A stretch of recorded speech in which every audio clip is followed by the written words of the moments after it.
ইরানকে কঠিনভাবে আঘাত করা হবে। ট্রাম্পের এই হুমকির পর এবার পাল্টা হুঙ্কার ছেড়েছে তেহরান। নতুন আমেরিকান স্থাপনা খুঁজে বের করে আঘাত করা হবে বলে সিএনএনকে জানিয়েছে ইরানের এক কর্মকর্তা। সিএনএনকে ইরানের ওই কর্মকর্তা বলেন, আমেরিকা স্পষ্টভাবে ইরানি জনগণের বিরুদ্ধে সরাসরি হত্যার হুমকি দিয়েছে। এমন অবস্থায় ইরান এখন আমেরিকান অঞ্চল, বাহিনী এবং সহযোগী প্রতিষ্ঠানগুলোর বিষয়ে পর্যালোচনা করবে, যেগুলো এখন ইরানের সশস্ত্র বাহিনীর লক্ষ্যবস্তুর তালিকায় অন্তর্ভুক্ত হয়নি, সেগুলো অন্তর্ভুক্ত করে হামলা চালানো হবে।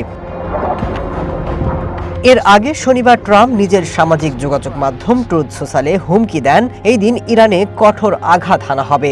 আমেরিকা ইরানের সম্পূর্ণ ধ্বংস এবং নিশ্চিত মৃত্যুর জন্য নতুন লক্ষ্যবস্তু বিবেচনা করছে। এতে নির্দিষ্ট কিছু এলাকার মানুষের প্রাণহানি হতে পারে বলেও সতর্ক করেন Donald Trump.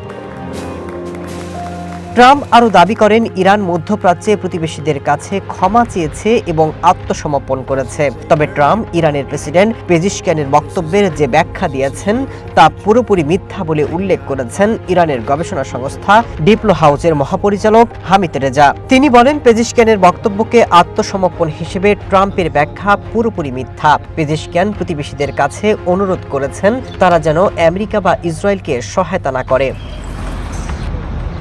Masud Rana, one international desk.